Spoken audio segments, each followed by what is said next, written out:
Hello friends, welcome to nest current. स्वागत है आप सभी का हमारे यूट्यूब चैनल नेस्ट करंट पर, जहां पर आप करंट अफेयर्स के साथ साथ डेली करंट अफेयर्स के साथ साथ आपको यूपीएससी से रिलेटेड वीडियो भी प्रोवाइड कराई जा रही हैं। तो अगर आपने अभी तक हमारे चैनल को सब्सक्राइब नहीं किया है तो आज ही हमारे चैनल को सब्सक्राइब करें, ज़्यादा से ज़्यादा शेयर करें।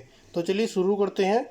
आज है आपका 10 अप्रैल 2021 और 10 अप्रैल 2021 के जो भी आपके करंट अफेयर्स के इम्पोर्टेंट क्वेश्चंस होंगे उन्हें मैं यहाँ डिस्कस करूँगा, और इन्हीं के साथ जो क्वेश्चन से रिलेटेड फैक्ट होता है उन्हें भी मैं आपको बताता हुआ चलूँगा। आप आज की वीडियो की पीडीएफ फाइल डिस्क्रिप्शन बॉक्स से डाउनलोड कर सकते हैं। साथ ही इम्पोर्टेंट डे की वीडियो जो कि हमने मार्च तक की कंप्लीट कर दी हैं, आप उन्हें भी इम्पोर्टेंट डे की वीडियो के लिंक आपको डिस्क्रिप्शन में प्रोवाइड कराए गए हैं। साथ ही आप प्लेलिस्ट में जाकर भी इम्पोर्टेंट डे की वीडियो देख सकते हैं, जिसमें एक ही वीडियो में मंथली इम्पोर्टेंट डेज आपके एक साथ आते हैं। अगर आपने हमारे चैनल अभी सब्सक्राइब नहीं किया है तो आज ही हमारे चैनल को सब्सक्राइब करें और हमारे साथ जुड़े रहें। नोटिफिकेशन बेल को ज़रूर प्रेस करें ताकि आपको हमारी तरफ से वीडियो अपडेट होते ही नोटिफिकेशन मिल सके। तो चलिए शुरू करते हैं आज का अपना फर्स्ट क्वेश्चन। फर्स्ट क्वेश्चन आता है आपका, हाल ही में आईपीएल का कौन सा संस्करण शुरू होगा। अभी आपका आईपीएल होने वाला, उस वो जो आईपीएल है आपका, उसका कौन सा संस्करण शुरू होगा, तो वो होगा आपका 14वां संस्करण, ऑप्शन बी 14। शुरुआती जो मैच होंगे वो चेन्नई में रॉयल चैलेंजर्स ऑफ बेंगलोर और डिफेंडिंग चैंपियन मुंबई इंडियंस के बीच खेला जाएगा।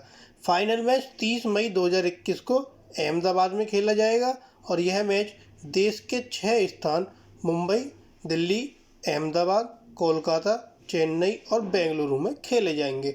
जो कि आपके 6 स्थान थे, इनके जो क्रिकेट स्टेडियम है वहाँ पर आपके 6 स्थानों पर आईपीएल के क्या होंगे, मैच होंगे। नेक्स्ट क्वेश्चन आता है आपका, हाल ही में ब्रिटेन सरकार ने जो हांगकांग के परिवार हैं इनको कठोर कानून से बचने के लिए कितने मिलियन पाउंड दिए हैं। तो हांगकांग के परिवार को कठोर कानून से बचने के लिए कितने मिलियन पाउंड दिए, ये दिए आपके 43, ऑप्शन डी 43। यह देश में बसने वाले ब्रिटिश नेशनल परिवारों का समर्थन करने के लिए और स्थानीय परिषदों को देश भर में धन मुहैया कराने में मदद करने के लिए लॉन्च किया गया है, ताकि हांगकांग से आने वाले नए लोगों को आवास, शिक्षा और रोजगार मिल सके, क्योंकि वे चीन के कठोर सुरक्षा कानून लागू करने के बाद इस क्षेत्र में पलायन कर रहे हैं। अब ब्रिटेन सरकार ने यह कदम उठाया तो ब्रिटेन की राजधानी आपकी लंदन, ब्रिटेन की मुद्रा पाउंड स्टर्लिंग, ब्रिटेन के प्रधानमंत्री बोरिस जॉनसन और ब्रिटेन का राष्ट्रीय खेल आपका क्रिकेट। नेक्स्ट क्वेश्चन आता है आपका, हाल ही में लैब ऑन व्हील्स कहाँ शुरू हुई। तो लैब ऑन व्हील्स आपकी कहाँ शुरू हुई, वो हुई आपकी दिल्ली में, ऑप्शन सी दिल्ली। सरकारी स्कूल के छात्रों को गुणवत्तापूर्ण शिक्षा प्रदान करने के उद्देश्य से दिल्ली सरकार ने लैब ऑन व्हील्स शुरू की। यह पहल दिल्ली टेक्नोलॉजिकल यूनिवर्सिटी के सहयोग से ग्रामीण और पिछड़े क्षेत्रों में रहने वाले बच्चों को शिक्षा प्रदान करेगी। लैब ऑन व्हील्स कार्यक्रम के तहत डीटीयू दिल्ली टेक्नोलॉजिकल यूनिवर्सिटी के जो छात्र हैं उनका एक समूह सरकारी स्कूल के छात्रों को पढ़ाने के लिए दिल्ली भर में यात्रा करेगा। नेक्स्ट क्वेश्चन आता है आपका, हाल ही में संजीव कुमार किसके अध्यक्ष बने हैं। तो संजीव कुमार किसके अध्यक्ष बने, ये बने आपके भारतीय विमानपत्तनम प्राधिकरण, airport authority of India, option A. 1993 batch के महाराष्ट्र कैडर के आईएएस अधिकारी संजीव कुमार ने 7 अप्रैल को भारतीय विमानपत्तनम प्राधिकरण, जिसको एयरपोर्ट अथॉरिटी ऑफ इंडिया बोलते हैं, इसके अध्यक्ष के रूप में पदभार संभाला। इससे पहले कुमार महाराष्ट्र सरकार में राज्य आयुक्त के रूप में कार्यरत थे। अब वे अनुज अग्रवाल का स्थान लेंगे, जो लगभग 3 महीने से एएआई के अंतरिम अध्यक्ष थे। एएआई भारतीय विमानपत्तनम प्राधिकरण। अरविंद सिंह 6 नवंबर 2019 से 24 जनवरी 2021 तक एएआई के अध्यक्ष थे। नेक्स्ट क्वेश्चन आता है आपका, हाल ही में किसके साथ पशुपालन और डेयरी विभाग ने समझौते ज्ञापन पर हस्ताक्षर किए हैं। तो डेयरी विभाग और पशुपालन ने किसके साथ समझौते ज्ञापन पर हस्ताक्षर किए, यह हस्ताक्षर हुए आयुष मंत्रालय के साथ, ऑप्शन ए आयुष मंत्रालय के साथ पशुपालन और डेयरी विभाग ने समझौते ज्ञापन पर हस्ताक्षर किए। 7 अप्रैल को पशुपालन और डेयरी विभाग, मत्स्य पालन, पशुपालन और डेयरी मंत्रालय और आयुष मंत्रालय के बीच समझौता हुआ।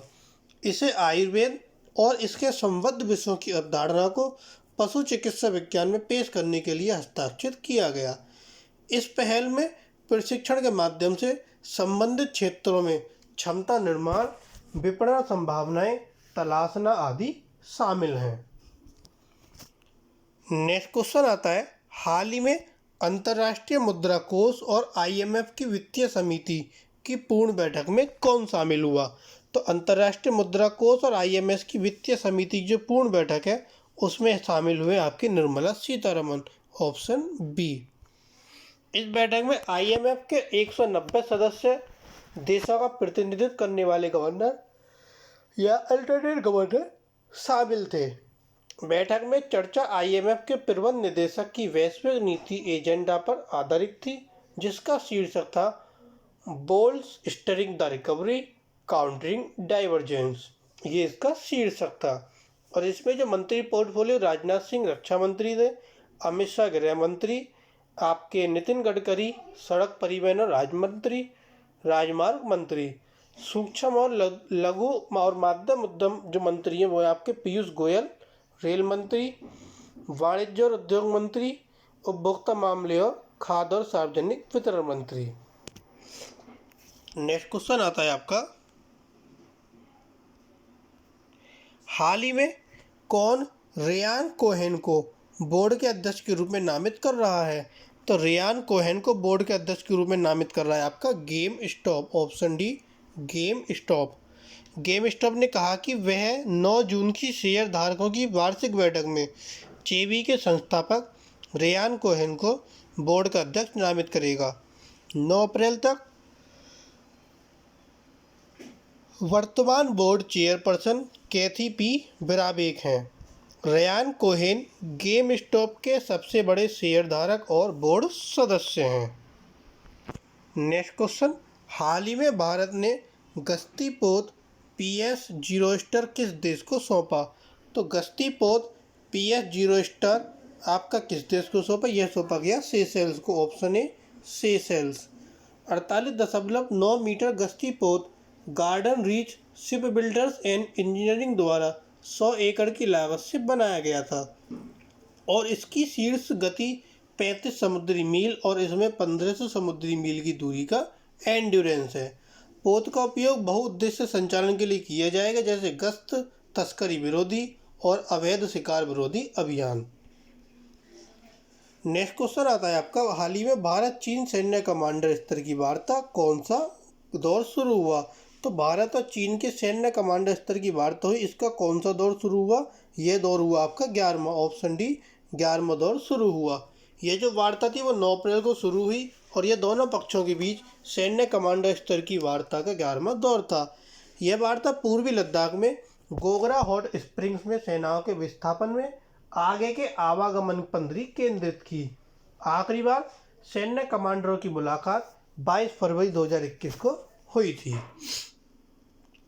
नेक्स्ट क्वेश्चन आता है आपका, हाल ही में भारत ने किस देश के साथ सीमा पार आतंकवाद सहित सभी प्रकार के आतंकवाद की निंदा की? तो भारत ने यह निंदा किस देश के साथ की? यह थी आपके मालदीव देश के साथ, ऑप्शन डी मालदीव। दोनों देश आतंकवाद विरोध में द्विपक्षीय सहयोग को मजबूत करने पर सहमत हुए। प्रथम भारत मालदीव आतंकवाद विरोधी संवाद 8 अप्रैल को नई दिल्ली में आयोजित किया गया। दोनों पक्षों ने यह सुनिश्चित करने के लिए कार्रवाई करने की आवश्यकता को रेखांकित किया कि कोई भी क्षेत्र दूसरों पर आतंकवादी हमले के लिए उपयोग नहीं किया जाता है। अब मालदीव के साथ ये बैठक हुई और मालदीव की राजधानी माले, मालदीव की मुद्रा मालदीवियन रूपिया, मालदीव के राष्ट्रपति इब्राहिम मोहम्मद और सोली और मालदीव का जो राष्ट्रीय खेल है वो है आपका एसोसिएशन फुटबॉल। नेक्स्ट क्वेश्चन आता है आपका, हाल ही में कौन जलवायु पर शिखर सम्मेलन में भाग लेंगे? तो जलवायु पर शिखर सम्मेलन में भाग कौन लेंगे? वो लेंगे हमारे देश के प्रधानमंत्री नरेंद्र मोदी, ऑप्शन डी। मोदी जी 22 और 23 अप्रैल को दुनिया के अन्य नेताओं के साथ जलवायु पर शिखर सम्मेलन में भाग लेंगे। जलवायु के लिए अमेरिकी विशेष राष्ट्रपति दूत जॉन केरी की यात्रा अमेरिका द्वारा बुलाई गई बैठक से पहले हुई। शिखर सम्मेलन 22 अप्रैल को पृथ्वी दिवस पर शुरू होगा, जिसमें अमेरिकी राष्ट्रपति जो बिडेन 2030 तक कार्बन उत्सर्जन में कमी के लिए अमेरिकी लक्ष्य को क्या करेंगे, रेखांकित करेंगे।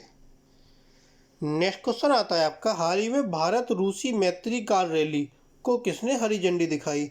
तो भारत रूसी मैत्री कार रैली को जो हरी झंडी दिखाई, यह दिखाई आपकी डॉक्टर जितेंद्र सिंह ने। Option A doctor Jitendra Singh. PM कार्यालय में राज्य मंत्री डॉक्टर जितेंद्र सिंह ने 8 अप्रैल को हरी झंडी दिखाई। यह कार्यक्रम नई दिल्ली में अंतर्राष्ट्रीय मैत्री कार रैली संघ IFCRA द्वारा आयोजित किया गया। कार रैली 18 से 20 अप्रैल तक रूस में होगी और यह इसका 5वां संस्करण है और इसमें उत्तर पूर्व का प्रतिनिधित्व करने वाले IFCRA इंडिया के 14 प्रतिभागी हैं। नेक्स्ट क्वेश्चन आता है, हाल ही में सार्थक पहल किसने शुरू की? तो जो सार्थक पहल है यह शुरू की आपके रमेश पोखरियाल निशंक ने। Option B Ramesh Pokhriyal Nishank. यह पहल 8 अप्रैल को शुरू की गई और सार्थक का अर्थ है स्टूडेंट्स और teachers holistic advancement through quality education.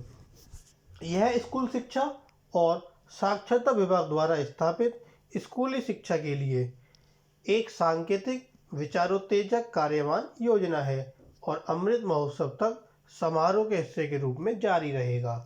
सार्थक को एक जीवित और कामकाजी दस्तावेज के रूप में तैयार किया गया है और समय समय पर हितधारकों से प्राप्त इनपुट या फीडबैक के आधार पर अपडेट किया जाएगा। नेक्स्ट क्वेश्चन आता है आपका, हाल ही में भारत और किस देश के पुलिस प्रमुखों के बीच पहली वार्ता आयोजित की गई? तो भारत और श्रीलंका देश के जो पुलिस प्रमुख हैं, ऑप्शन सी श्रीलंका देश के जो पुलिस प्रमुख हैं इनके बीच पहली वार्ता आयोजित की गई। भारतीय प्रतिनिधि मंडल का नेतृत्व निदेशक इंटेलिजेंस ब्यूरो अरविंद कुमार ने किया, जबकि श्रीलंकाई प्रतिनिधि मंडल का नेतृत्व पुलिस महानिरीक्षक CD विक्रमरत्ने ने किया। दोनों वैश्विक आतंकवादी समूहों सहित आतंकवादी संस्थाओं के खिलाफ संयुक्त रूप से काम करने के लिए सहमत हुए। इसके बाद नेक्स्ट क्वेश्चन आता है, हाल ही में छत्तीसगढ़ वीरनी पुरस्कार किसे प्राप्त होगा?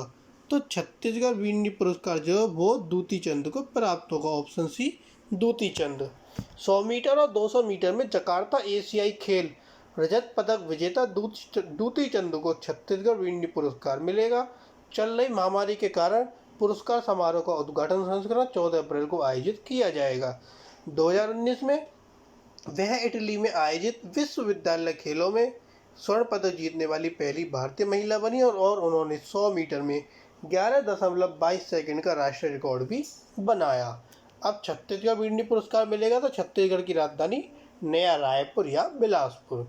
छत्तीसगढ़ के राष्ट्र मुख्यमंत्री भूपेश बघेल और छत्तीसगढ़ के राज्यपाल अनुसुईया उइके। छत्तीसगढ़ के कुल जिलों की संख्या 28, लोकसभा सीटें 11 और राज्यसभा सीटें आपकी 5। इसके बाद नेक्स्ट क्वेश्चन आता है आपका, हाल ही में सुपेश पोर्टल का जो अनावरण है वो किसके लिए किया गया? तो सुपेश पोर्टल का अनावरण उच्चतम न्यायालय के लिए किया गया। ऑप्शन सी उच्चतम न्यायालय। सुप्रीम कोर्ट ने न्यायाधीशों के लिए शोध को आसान बनाने के लिए डिजाइन किए गए अपने आर्टिफिशियल इंटेलिजेंस पोर्टल सुपेश का अनावरण किया, जिससे उनका काम आसान हो जाएगा। यह भारत के मुख्य न्यायाधीश ऐसे बोबडे की पसंदीदा परियोजना है। Supreme court portal for assistance in courts efficiency एक उपकरण है जो प्रासंगिक तथ्यों और कानूनों को एकत्र करता है और उन्हें एक न्यायाधीश को उपलब्ध कराता है। तो ये थे आपके आज के कुछ करंट अफेयर्स के इंपॉर्टेंट क्वेश्चन। अब आता है आपका क्वेश्चन ऑफ द डे। आज का प्रश्न है आपके लिए, हाल ही में किसने JP मॉर्गन के साथ साझेदारी की घोषणा की? तो JP मॉर्गन के साथ साझेदारी की घोषणा किसने की? आपके लिए 4 ऑप्शन है, तो आप हमें इसका आंसर कमेंट बॉक्स में बताइए। इसी के साथ कल जो आपसे क्वेश्चन पूछा गया था, हाल ही में CBSE ने किसके साथ समझौते ज्ञापन पर हस्ताक्षर किए? तो इसका आंसर है आपको ऑप्शन है AICTE all India council of technical education. साथ ही आप हमसे फेसबुक, टेलीग्राम, इंस्टाग्राम के माध्यम से जुड़ सकते हैं। टेलीग्राम पर आपका डेली कुछ भी चलता रहता है, इसके साथ डिफरेंट डिफरेंट इन्फॉर्मेशन भी टेलीग्राम पर आपके लिए दी जाती है। तो आप हमसे टेलीग्राम पर जुड़ने के लिए नेक्स्ट करंट 11 सर्च करिए, वहाँ पर आपको हमारा लोगो मिल जाएगा। इसी के साथ आप हमें फेसबुक इंस्टाग्राम पर भी सेम नाम से ज्वाइन कर सकते हैं। और अगर आपने अभी तक हमारे चैनल को सब्सक्राइब नहीं किया है तो आज ही हमारे चैनल को सब्सक्राइब करें और साथ ही साथ औरों को भी शेयर करें। Thank you.